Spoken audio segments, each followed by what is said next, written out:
Good afternoon from Broadcasting House. This is News Hour Live from the Sierra Leone Broadcasting Corporation. I am Aminata Fofana.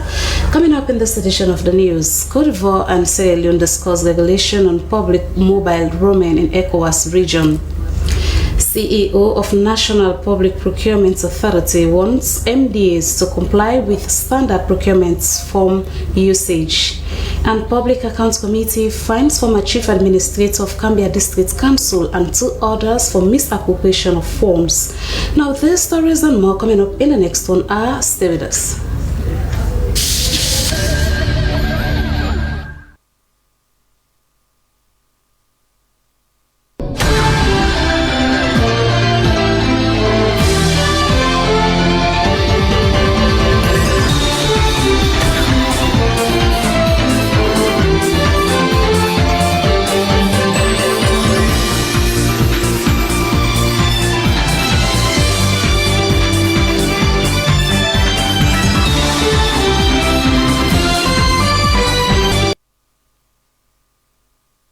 Welcome back.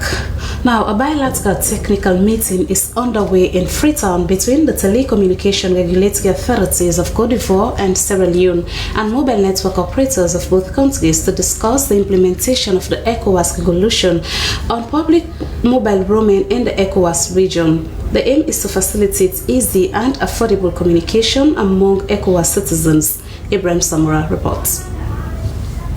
This meeting with telecommunication regulators and mobile operators of the 2 countries was designed to discuss the ECOWAS regulation on roaming implementation, an initiative from the ECOWAS Commission adopted in 2007. The technical meeting will facilitate the free movement of people within the sub-region by eliminating roaming charges. Existing operators offer international roaming services at affordable prices. Many of our colleagues travel to Ghana.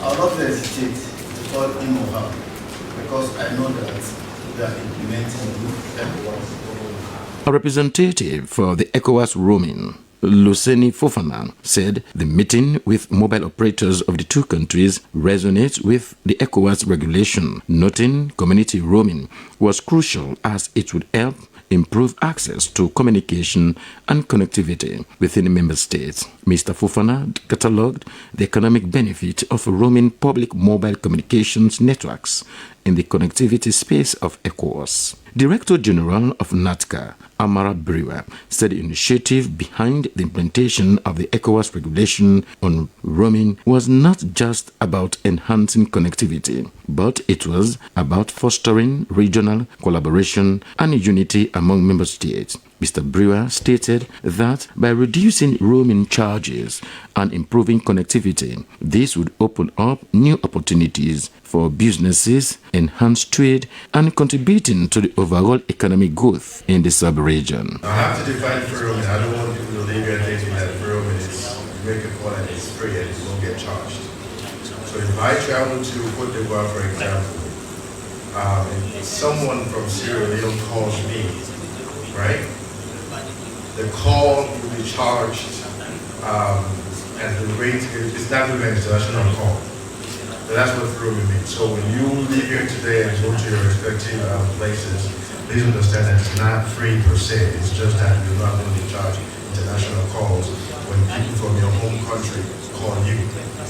Now when you call from Cote d'Ivoire, for example, to Sierra Leone, then charges will apply based on the rates they have in those countries. Mobile operators from Orange, QCell, and Africell welcomed the move of reducing charges in roaming services, but they raised concern of the advancements of technology such as WhatsApp, Facebook, and Instagram, among others. The meeting will climax with the signing of an MOU between NATCA and ARTC of Cote d'Ivoire, which will mark the implementation of the ECOWAS regulation on roaming on public mobile in the 2 countries. Ibrahim Samura, Freetown. Chief Executive Officer of the National Public Procurement Authority, NPAA, has given a stern warning to MDAs regarding compliance with Standard Procurement Form SPF from 6 going forward. Fodekone said NPAA would take drastic action against practitioners who are not complying with the SPF usage. Joseph Bassi filed in this report read in the studios by Suri Ibrahim Kamara. These two documents here, the price norm, third quarter 2024, and the public procurement bulletin, first volume of 2024. It was an event to launch the National Public Procurement Bulletin and third quarter 2024 price norm. The event also turned out to be a good opportunity for NPPA's Chief Executive Officer to explain what he referred to as rules of engagement in public procurement. Among the several things Fodekone spoke about is compliance with Standard Procurement Form SPF 6. It's a document which is required to be filled by MDs with their procurement activities and returned to NPPA. However, in more than 20 years since it was developed, Mr. Kone said that there was less than 50% SPF compliance usage. Going forward, the NPPA's boss warned that serious consequences are awaiting defaulters. We will not only name and shame the department, but also engage the financial sector to return salaries for those that are not compliant. For some of you that are in subvented agencies, we will engage the accountant general as well. We will have a circular that will make sure that it comply. The CEO also announced that effective September 2024, there would be a new threshold for quotation requests covering both national and international procurements. For national competitive bid, it's now between 250,000 to 5 million for goods. For works, for goods and services, it's between, for services, it's between now 250 to 5 million. For works, we have 500 to 8 million. He spoke about several ongoing reforms, including capacity building, harmonizing price gaps and fluctuations in the construction industry, and development of the electronic government procurements, or EGP. The EGP will help practitioners from audit problem. With the EGP, we have data security, we have records management address. He urged procurement practitioners to dispel negative perceptions about the National Procurement Authority, noting that there is need to have a regulatory authority in a decentralized procurement system.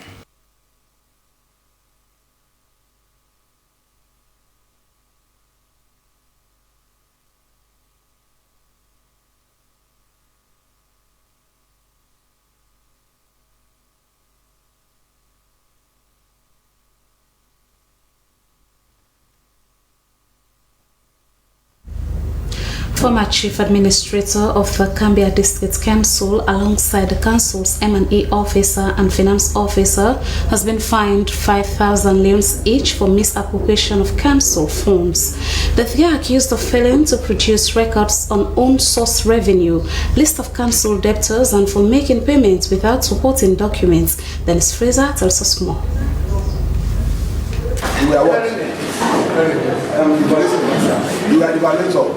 The ongoing probing into the financial and administrative records of local councils by the Public Accounts Committee has revealed an unprecedented lapses on the part of local councils to meet their budgeted target on own source revenue collection. For many of the councils in the Northwest region, their account books on own source revenue slightly kept above the waters, as in the case of Karine District Council, which exceeded its projected budget in the year under review. But Cambia District Council had an abysmal shortfall in 2022 audit. This, the audit is premised on political interference. This is a pregnant lady who went out to collect. She was molested. It was just unfortunate that even after the several correspondence I did to the office of the Vice President, nobody came to the aid of the council. The honorable Aaron here, because he was the local government committee chair, he's aware of that. But that did not prevent the committee from probing further into the financial activities of the council in accordance with the Public Financial Management Act 2022 and the Local Government Act 2009. And as per the mandate of the Audit Service Act 2014, it was discovered that the council had lots of queries incurred in the 2022 financial year and not limited to financial irregularities. The chairman said it was a waste of government money and absolutely intolerable, and therefore gave both the M&E officer Mani Pesima and finance officer Molai Patrick Kamara, including the outgone chief administrator Edward Alpha, a 48 hours period and a penalty of 5 million oleans each for failing to produce financial records on on-source revenue, list of debtors in arrear with the council, payment without supporting documents, among others. I'm going to write to the accountant general, I'm going to deputy for the complete final, that is one. I'm going to take twice your elimination as provided by section 122. Then I'll come to the others and I'll take twice the amount. And I will take another 5 million for failing to produce the document because he was responsible for the document. The chairman later remarked that at the end of the committee's work this year, it will jointly formulate a position paper with local councils, especially the best performing ones, to be factored in the national budget for scaling up allocation. SLBC, Dennis Fraser reporting. The Freetown City Council has convened a bilateral budget discussion for the 2025 financial year. The event brought together stakeholders from various sectors, including representatives from CSOs and Ministry of Finance, who commended the council's ambitious plans and revenue mobilization efforts. Jonathan Turner reports. During the discussions, Freetown City Council officials presented a detailed review of the council's revenue performance and administrative expenditures for the 2024 financial year. The revenue performance for the year under review highlighted the council's efforts to generate funds from various sources. It also detailed administrative expenditures undertaken, including salaries, allowances, and operational costs. The council also showed significant infrastructural developments and waste management initiatives during the 2024 financial year. Moreover, it highlighted the grants allocated for devolved sectors, which were utilized to enhance service delivery in critical areas such as health, education, and sanitation. Looking ahead to financial year 2025, the Freetown City Council unveiled its revenue projections, estimating total revenue of 77,408,335 million.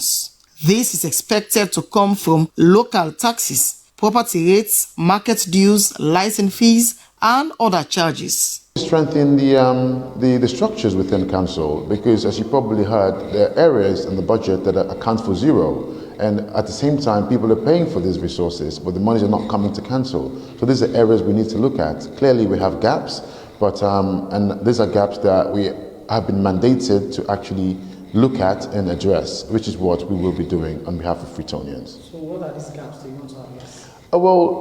Accountability are the main gaps, because if monies are being collected on behalf of council and they're not getting to the council, that is a serious challenge, as was evident in the budget. Among the proposed expenditure for 2025, key deliverables include increased waste collection and disposal in the municipality. A budget of 20,409,533 will be dedicated to enhancing waste management within Freetown. 25,681,064 loans is projected for infrastructural development in the construction and reconstruction of markets, schools, public toilets, and cemeteries across the city. Civil society organizations and the Ministry of Finance lauded the council for its robust revenue mobilization projections, but urged FCC to deliver on its mandate to benefit the residents of Freetown. The stakeholders highlighted the need for transparency and accountability in the implementation of the budget, ensuring that the proposed projects are completed on time and within the budget.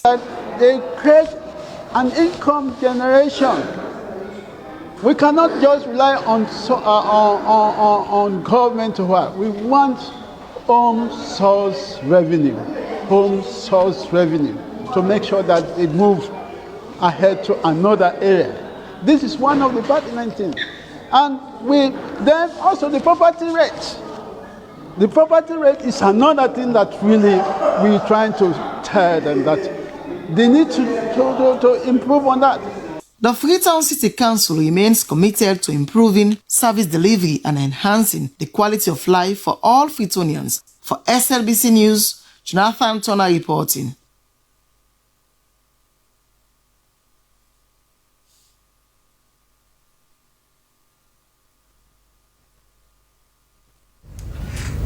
The condition of street slabs in major areas of Freetown, including Pike Street, Yaka Stevens Street, and Eastern Place, is posing significant concern for both pedestrians and vehicle operators.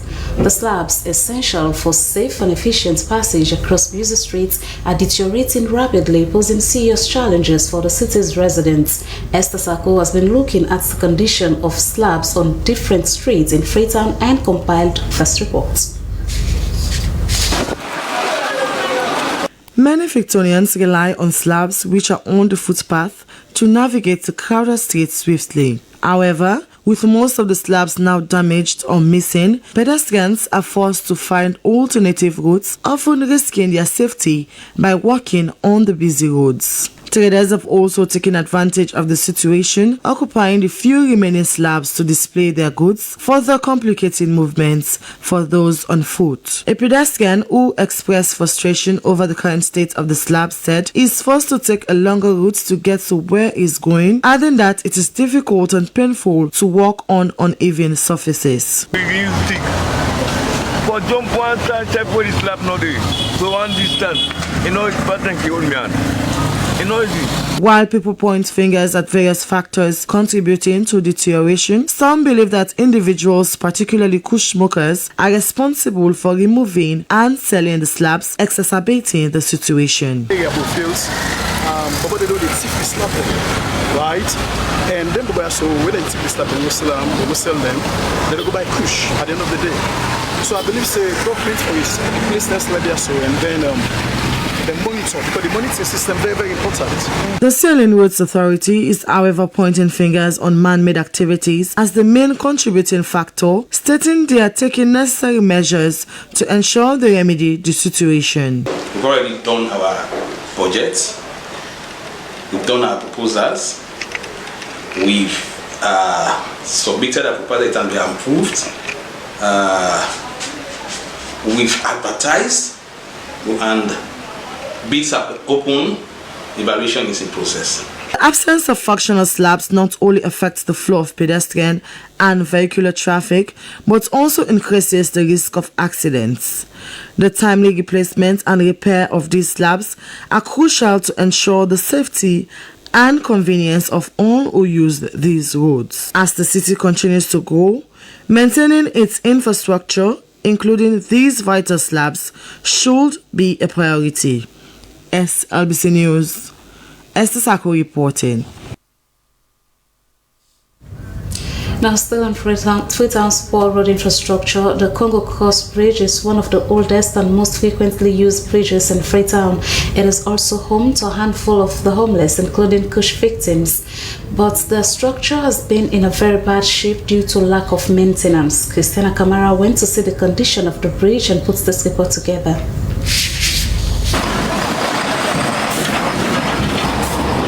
The Congo Cross Bridge in Freetown is a notable structure that joins the west and central parts of the capital. The presence of potholes on this highway bridge is risky for all who use it. Drivers plying these routes are accustomed with the high speeds and do not consider to slow down or brake when plying the road, even when the road is deplorable. Alassane Koroma, a bike rider, says the bridge is in bad condition. The potholes have caused many accidents and they are in a dangerous position. He continues to say the bridge even vibrates under the weight of traffic, and he prays for the bridge not to collapse, while calling on government and SLRA to rehabilitate the bridge. Private people commercial about the but if anything can happen by this bridge or it broke, not to like money no more, not to commercial, all the people that will get problem.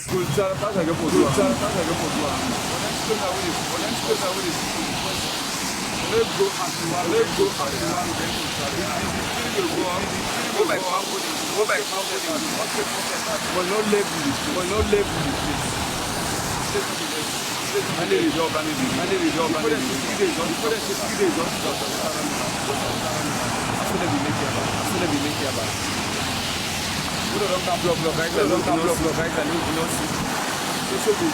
Santigi Bangura, a passerby, says the bridge vibrates and there is leakage beneath the potholes. He says water splashes on people on the footpath, while destitute people and kush dealers live below the bridge. With such dangers for the residents, he calls on SLRA and governments to fix the bridge. Right now, as you can see, this bridge is now almost current, particularly that side where you reach that side, they feel say the bridge will shake. And when you look under, that side where you see so like that gallop, that's how we see like that gallop. They feel like say they leak. As you can see the potholes. Another resident, Amaduba, calls on governments to help in the maintenance of the bridge. He says if they could fix the bridge just like the Savage Street Bridge, it could save the lives of the various people using this main access road. Tell the government people then get the right for make this bridge for Winaya. So the bridge they make the cow, they make start in the street. SLBC News are in Freetown. Christian Akamara reporting.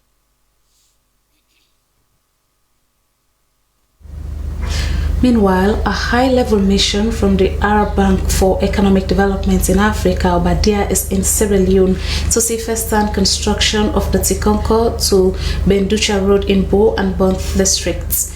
In the company of the Sierra Leone Roads Authority (SLRA) and the media, the team met with contractors hired by the SLRA to construct roads which will provide easier access to the island in Bonth districts via Tahun Town. Soriba Samura reports from Bo.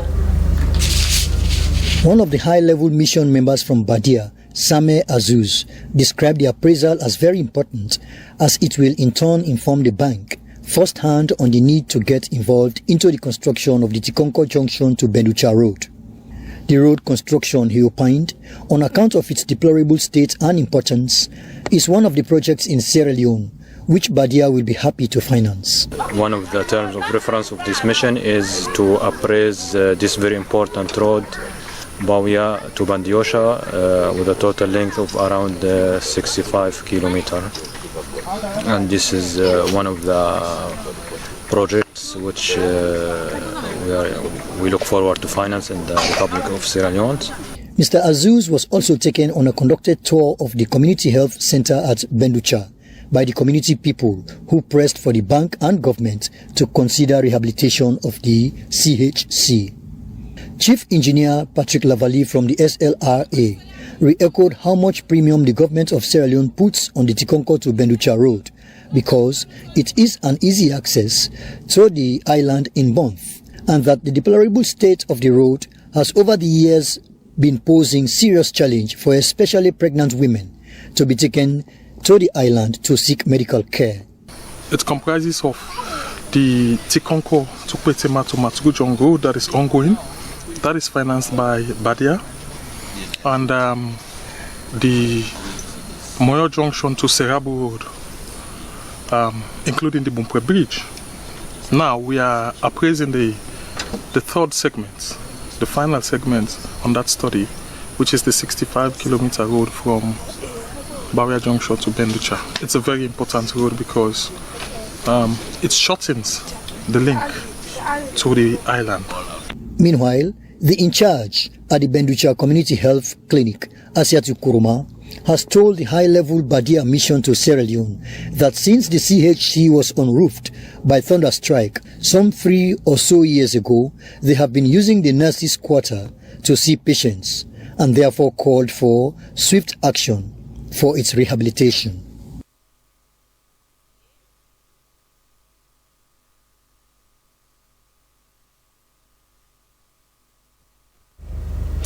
Now, as part of efforts to complement the government's free quality education program, civil society activist Alfonso Manley has embarked on the spot visit to secondary schools in Freetown as admission is ongoing for pupils transitioning from primary to secondary school after taking their primary school leaving examination, the NPSE. Here's a report. As the interview process for new intake for secondary schools commences after the announcement of the National Primary School Examination results by the Ministry of Basic Education in August this year, lots of skepticisms have emerged for the new prices of school items. Although most parents have been worried as they anticipate higher school charges, the government had earlier on announced that school authorities must not compel parents to purchase school materials that have no direct benefits to their learning.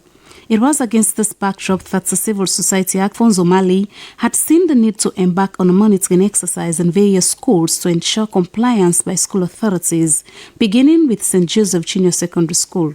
Guys, list. In terms of convents, they have done that. We want to commend that. Secondly, if they have constituted the committee, as the ministry demanded them to do, they've done that. Now, what we also observe, you have issue with this first, second, and third place. I think the ministry must go back and review. Acting school principal of St. Joseph Junior School, Aminata Willieta Conte, confirmed that before the commencement of the interview, they had displayed a list of the various charges of immediate school regalia and will also put in place strict measures in compliance with government regulations. Extra charges, they don't pay for admission, nothing. Because some parents were asking me this morning, Madam, do we have to pay for admission? I said, no, it is free. It's free quality education. Some parents expressed satisfaction over the process while confirming that they were not given extra cost. No extra charges. Besides them, put the price list there. When we came for the interview, we saw the price list. They did not force us to pay extra charges. They only asked to ensure the uniforms matches the shade of the school color if we intend to buy them outside. According to the team, the monitoring exercise will continue in other schools. SLBC News, Aminata Fofana. The Ministry of Basic and Senior Secondary Education has introduced what they described as strict measures for pre- and post-WAEC school examination admission rules, regulations and guidelines. The latest decision by the NBSCC would ensure pupils go through the right processes before taking public examinations. Mohamed Toure takes up the story. One major factor preventing some school children from performing well in public exams is failing to go through the correct systems of education. Because of double promotion, most of them miss some foundational lessons that affect their output in national exams.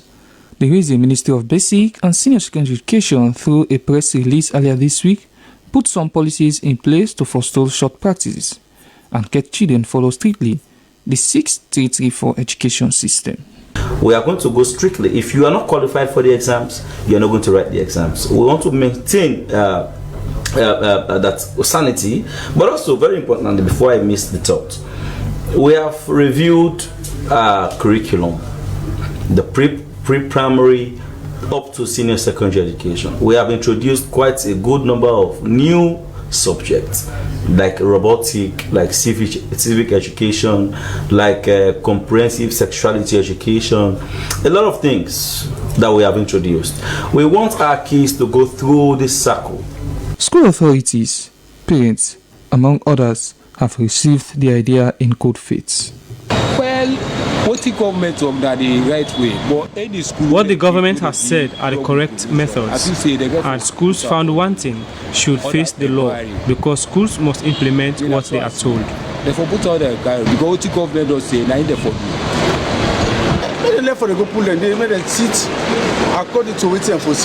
Let the teachers stop taking the children for public examinations without going through the process.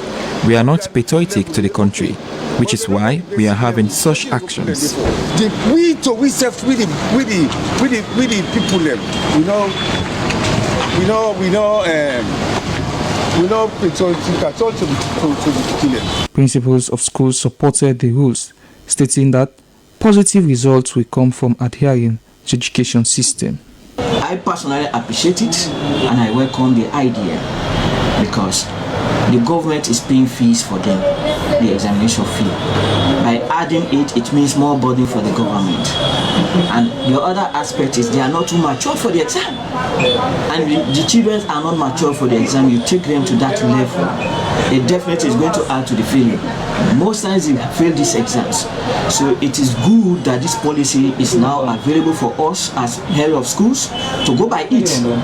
To a large extent, teachers are conniving with the parents to allow people who are not supposed to be in examination classes to take the exam.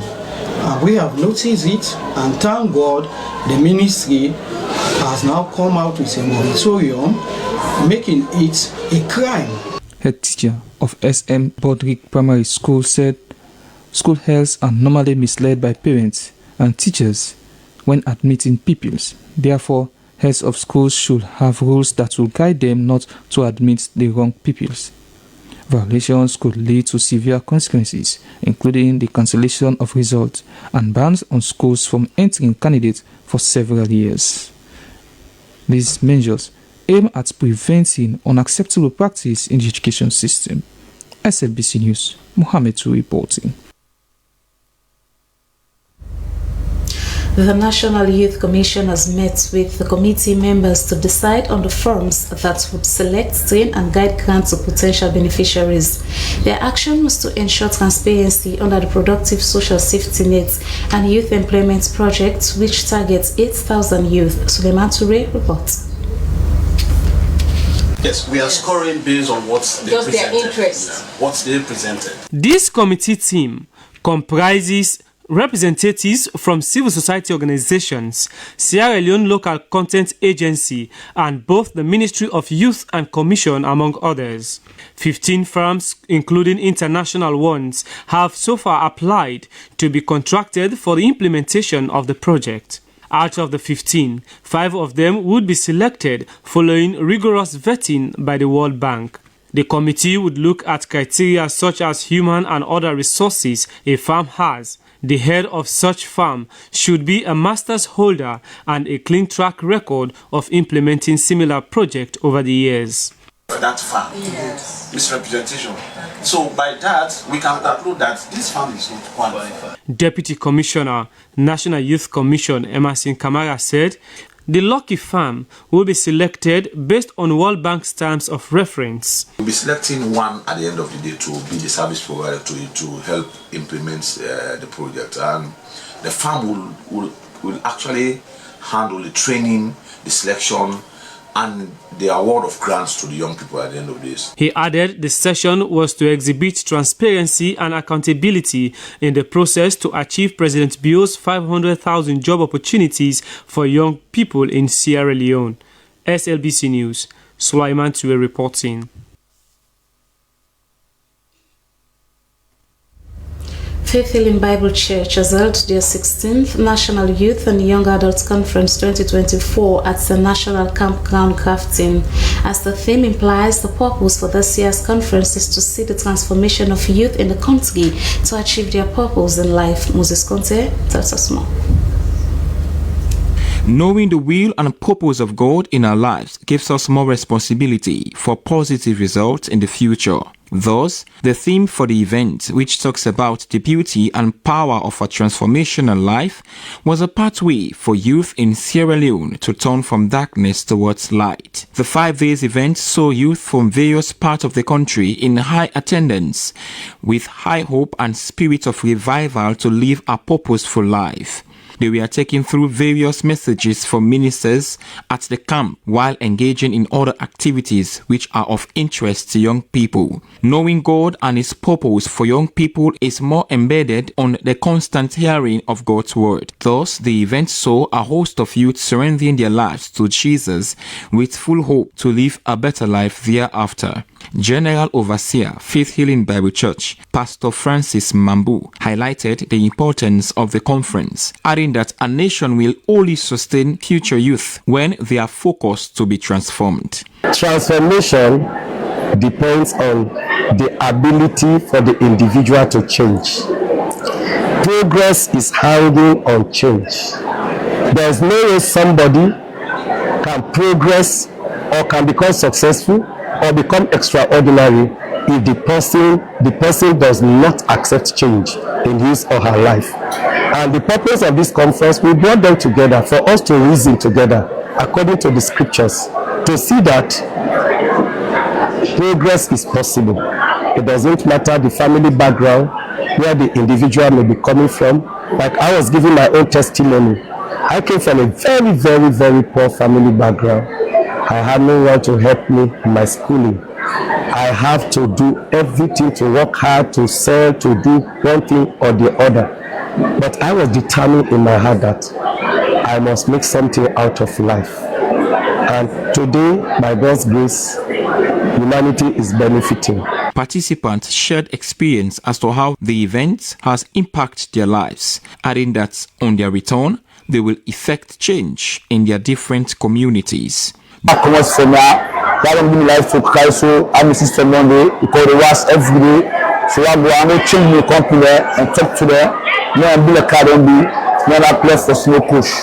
say, we the young one, they will not for day one side, for always the grow. And how you the grow, if for know about God, then if for try for achieve something, then what me don't call land here, so I go implement it. The event, which commences yearly at the same location, ends this week, where youth will afterward be returning to their different houses with a high hope of perfect transformation from their sin to live a better and perfect life in the future. Moses Conte, SLBC.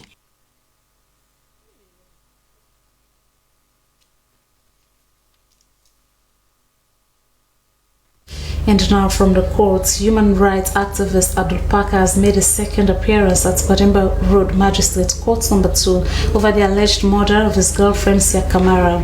But as Zainab Kurma reports, the matter was again adjourned without much progress.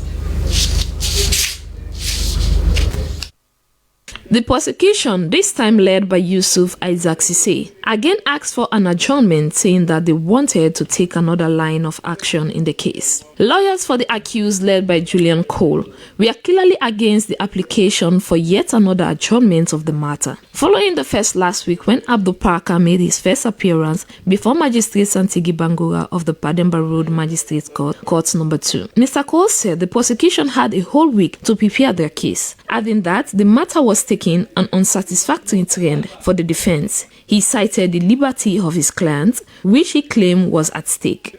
He reminded the prosecution that it was they who brought his clients to court, and they were legally obliged to make progress in the matter, noting that justice delay is justice denied. The prosecution team, then led by Juan Bol, had also asked for an adjournment of the matter, saying they needed time to peruse the case file. Magistrate Bangura underscored that the nature of the matter need a speedy trial to serve the end of justice. He gave the prosecutor one more opportunity to prepare their case. The matter was adjourned to Monday, the 9th of September 2024. For LCBC, Zainab Sunkai Kuruma.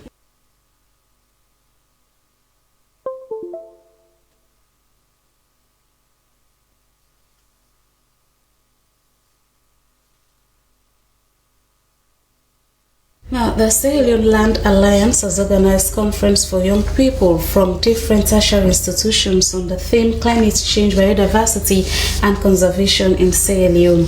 The conference is aimed to engage young people for the post-2022 biodiversity framework and climate change. Dennis Fraser reports.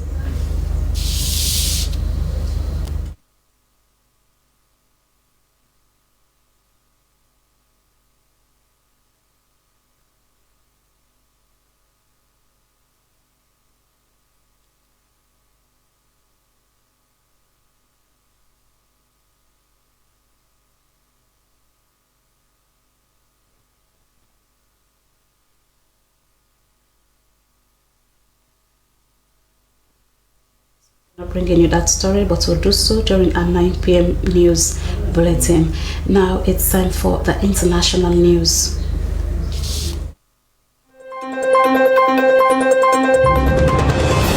Hello and welcome to the International News Summary. My name is Daphne Zainab Kamara.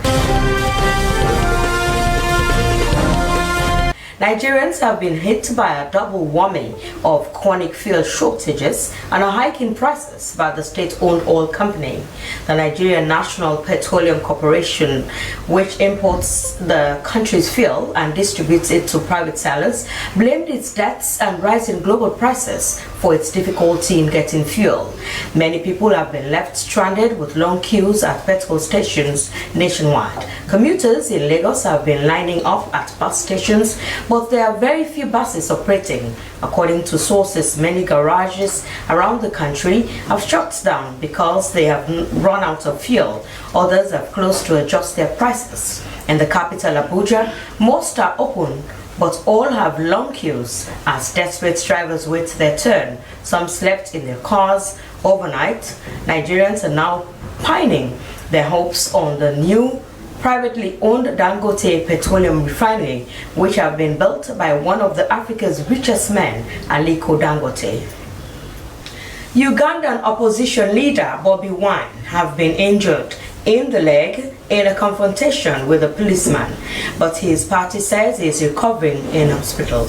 The National Unity Platform, NUP, said the popstar turned politician had been hit by a tear gas canister. Initially, it was thought his wound was caused by a bullet. The incident occurred while the NUP leader was on his way to visit his lawyers on Tuesday in Bulindo, which is about 20 kilometers north of the capital, Kampala.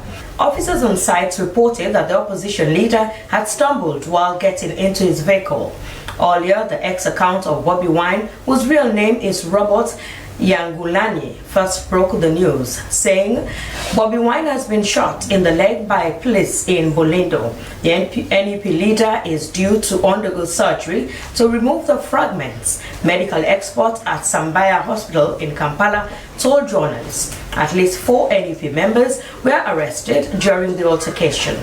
The country's security forces have a long history of pursuing political opponents of President Museveni, who has been in power for almost 40 years.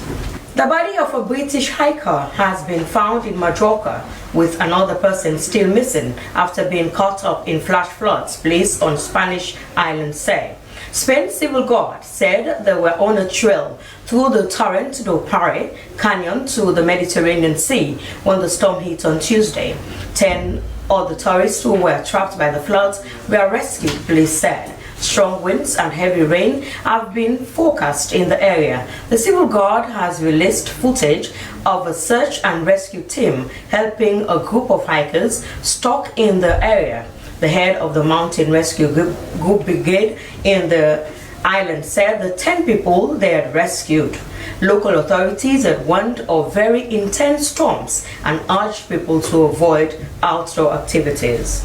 And finally, on the international news summary, a mother and her 3 daughters were among 7 people killed in Ukraine's western city of Lviv during a fresh wave of Russian attacks. A baby and another girl were also killed, officials said.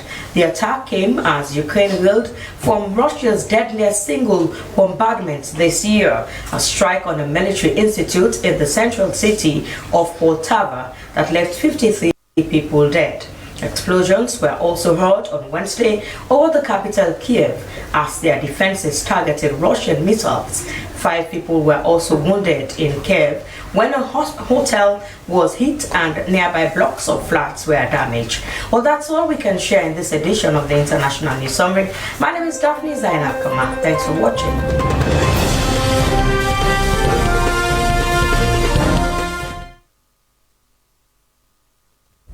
Now from the international scene there, we move over to the entertainment desk for the latest updates. Hello and welcome to Entertainment News with me, Sulaiman Baba Toure. In this edition of Entertainment News, of course, we are going to take you through the journey, the musical journey of Jelly B. I run this town, don't see my home. Wish I got money on my go by the real name Betty Lamboy, stage name Jelly B. So Jelly B, I'm from the south. I was born, raised and schooled in Bo, but I can't return for can continue my tertiary education and also my musical career. I'm rapping my city, I'm rapping my country. I'm loving my homies, I'm proud of my home, and I'm always cherishing Bo City, my home. Coming up, me and somebody will like stage. Me and somebody will like for the scene. I always, even my schools where we go, from primary school to junior school, I always a part of every school activities. When it comes to variety shows, I act skits, I will do group dance, I will do miming, and then they be emerge me a lot of fame and popularity in my school. Okay. So I be already, it's like the stardom be there inside me. I decide for do music where I dey GSS, where I don't sit back here. I be there on that holiday. I be there attend social activities and also within Bo City. They be invite me in social activities them, I go for the contest them and all. So at some point, I began a DJ when I be a close friend to my elder sister. Yes. So it be said Jelly B. Anytime when you go on a stage, you mime somebody in song, they say it sounds as if it's your own. Okay. Yes, you really beat the imagination of everybody. So I was like, okay, that's nice. Until they even drop empty beats. I can flow on them, no mistake. Like I was really good at that. So he asked me, say if I can give him a try. So I go na studio. That time they I get a close friends, them will be the kind of me host when I be artist them. Maybe they try forget me as an artist for say okay because my style, I the dress, I get fashion sense, yes, and all and I'm bold. So they say, okay, let's do this. Jelly B logo na studio logo see what he will come out with. I'ma pull up in a Range Rover. All the money man, they will come over. I go do music and that music emerged me for be the best female rapper na Bo City. They give me an award and I continue for win that award day for 4 years consecutively. Wow. Yes. If you go na me YouTube, you will see say Jelly B get past 20 songs out there. Before with collaborations, group songs, individual songs, you get Jelly B, yeah. Oh muke nyalima. Now you alone go day me wall calendar. You love it day on top and I go ever put some under. Me heart, me body, soul and everything I don't surrender. Boy, you know you be the best. For you I beat up my chest. You love don't they make me confess. Sticking on you like a pest. Sale be deni below where I get. You never they make me the vex. Yeah, you be the first for passing the test. You breaking the fence. Anytime I pull up in a Range Rover, all the money man they will come over. 20 Hennessy's are the order. Some me enemies them to bloggers. Musa to go strike like ballers. So to yepe hanti bahami I know the border. Check the data. Hey, abadan. I did run like rubber band. Tonton them all like a fan. We jiggy kamadi color you no understand, but I chop them all like Krishna pan. So mama doliga nyava. It's now one of the difficulties than the inside CLU Music Entertainment. Forget management Right, where you really want to see you attain the higher heights or not to get the same vision as how you want to go, and that's their own plan too. So when me and Kindo talk, and from that same day straight off Kindo say I want for make we start an EP recording. Who do you want to record with? People and where they follow me, in fact, you know, say presently my songs that they play now most of the clubs them na Nigeria, and even the radio stations them, and even inside the Big Brother house. Well, of course, we've heard from Jelly B herself, and we pray that she continues to shine, represent Sierra Leone well. Well, that's all we have for this edition of Entertainment News with me, Sulaiman Dabaturi. Thanks for watching.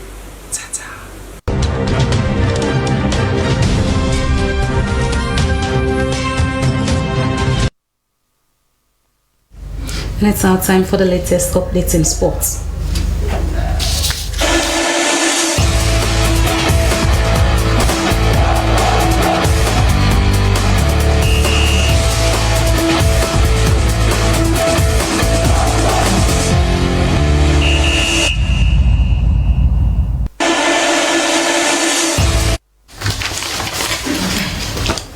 Hello and welcome to Sports Updates and News. I am your presenter, Esther Marisa Moa, in this edition of the Sport News as we continue to bring you updates on Leon Stars' preparation to face Chad on Friday coming at the SKD Stadium in Monrovia, Liberia. The foreign-based players have embraced the home-based team who completed 3 training sessions to keep the team fit for the 2025 AFCON qualifiers against Chad. Omelamintui has more. In the 2025 AFCON qualifiers, Sierra Leone will be playing Chad on September 6 at the SK Stadium in Monrovia. Liberia, with the two teams having played twice, with each team winning its home match with the same goal margin. The home-based players who are in Liberia have been keeping fit as the foreign-based players who were invited by the head coach Amidou Karim are now set. The squad is now complete, including home-based and foreign-based players with a mix of talents ahead of the match. Sierra Leone and Chad have played twice, with each team winning its home match with the same goal margin in Group G. The qualifiers will determine the 24 teams for the 35th edition of Africa's biggest sports event, which will be held in a North African nation from December 21st to January 18th. Only the top 2 teams from each group in the AFCON 2025 qualifiers will secure a spot. Sports, Mohamed to report to you.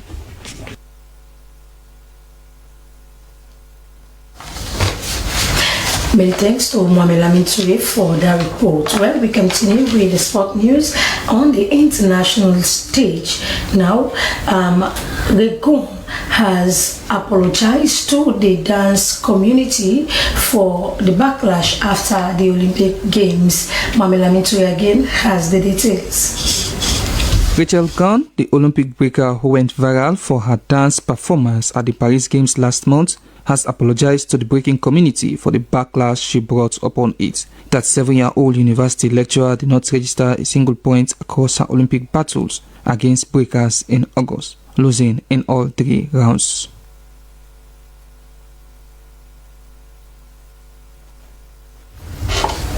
Many thanks to Mohamed Laminturi for the report. Well, that's it for Sports Updates on News. I have been your presenter, Esther Marisa Moa. Goodbye, keep watching. Yes, I will say good night.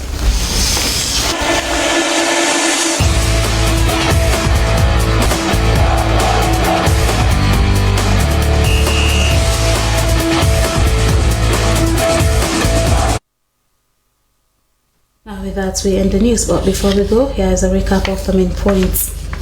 A bilateral technical meeting is underway in Freetown between the Telecommunication Regulatory Authorities of Côte d'Ivoire and Sierra Leone and mobile network operators of both countries to discuss the implementation of the ECOWAS regulation on public mobile roaming in the ECOWAS region. Chief Executive Officer of the National Public Procurement Authority, Furikone, has given a stern warning to MDs regarding compliance with standard procurement form. And former Chief Administrator of the Cambia District Council, alongside the Council's M&E Officer and Finance Officer, has been fined 5,000 leones each for misappropriation of Council funds. That's all we can share in this edition of the news. My name is Aminata Fofana. Thanks for watching. Stay tuned to the Nation's Broadcaster.